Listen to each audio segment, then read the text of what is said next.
A tale of Maria Labo.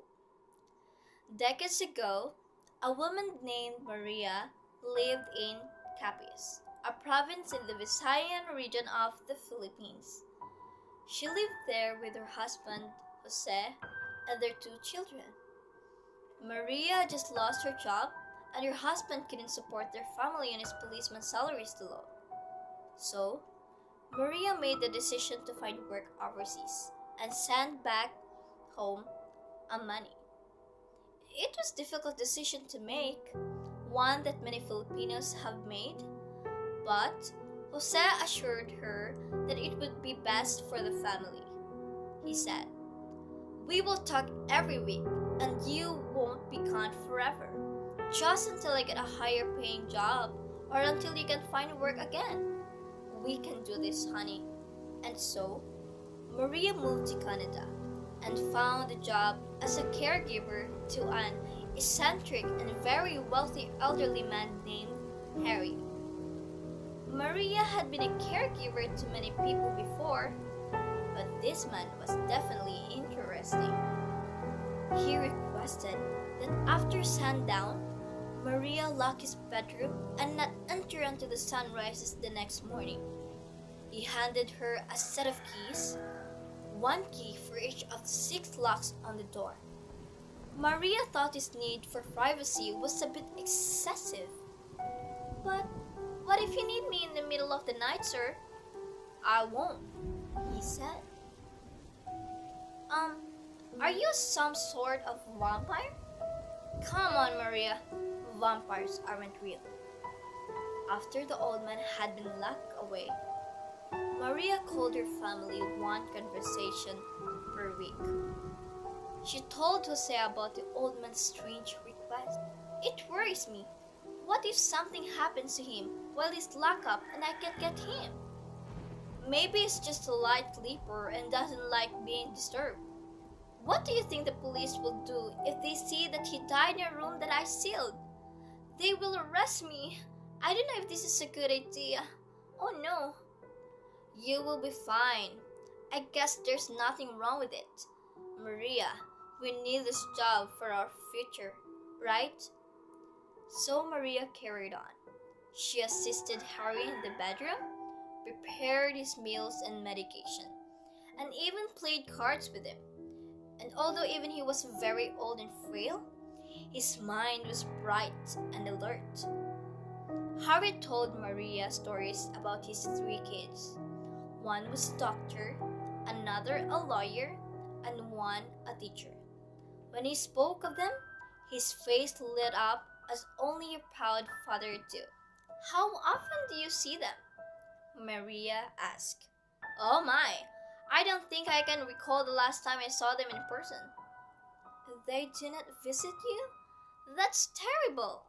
Maria exclaimed. A heaviness forming in her chest.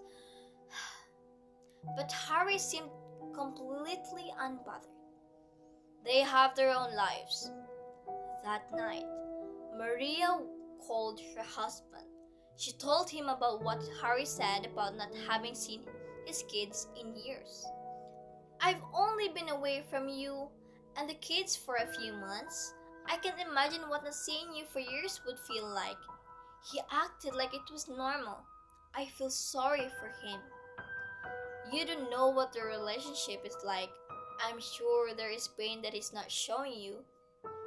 It was rather curious. Why hadn't his children visited him for so long? Perhaps what falling out of some kind. But what kind of fight would lead to abandoning your elderly forever?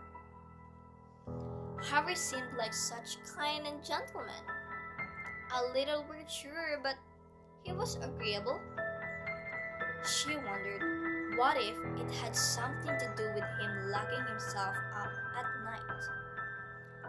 Maria's curiosity was piqued.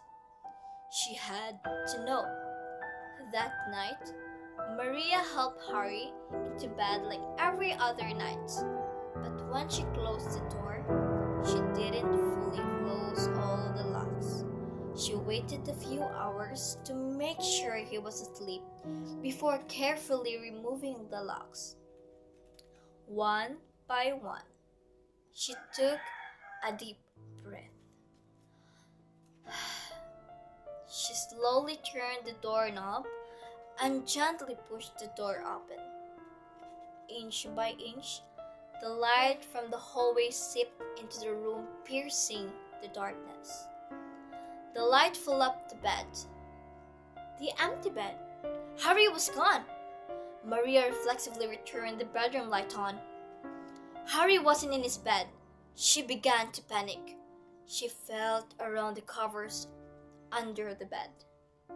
That's when she heard a soft breath coming from behind her. She carefully turned around. Standing in front of her was a 6-foot slimy-skinned humanoid creature.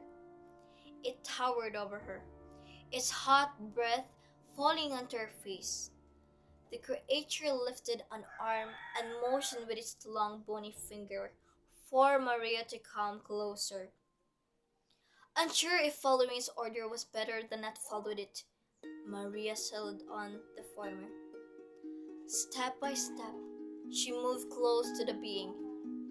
It unhinged its jaw and opened wide.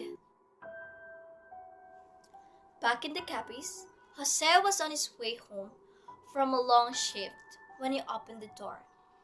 He was confused as to why the door is already unlocked. A delicious aroma hit his nose from the kitchen. He followed the smell to find Maria cooking dinner. Maria cooking dinner? He was so happy to see her. He rushed over to embrace her. He was surprised by how much bonier she felt in his arms. She excitedly told him that dinner is almost ready and motioned for him to take a seat at the table. Jose took a seat and stared at the woman at the stove. Is everything okay, dear? I'm just tired and hungry from my trip. She pulled a large tray out of the oven and hastily placed it on the table. Let's eat. Maria sat down and began shoveling food onto her own plate. Jose called out for the kids to come join them, but there was no response. He turned to Maria and asked her where the kids were. Her mouth was full of meat that it muffled her response. What did you say, dear? Maria swallowed and raised the bone she was holding and gestured the tray. They're right here. Jose froze. Maria said nothing. Jose pulled out his bolo knife and slashed Maria's face, leaving a long gash from her brow to her neck. She shrieked in pain. Get out of here and never come back, you monster! Maria ran out the door. It is said that Maria still roams the town of Capis at night, so beware of any woman with a slash across her face. You might become her next meal. This is Villanessa Isa, BS Ed, major in English. Thank you for watching.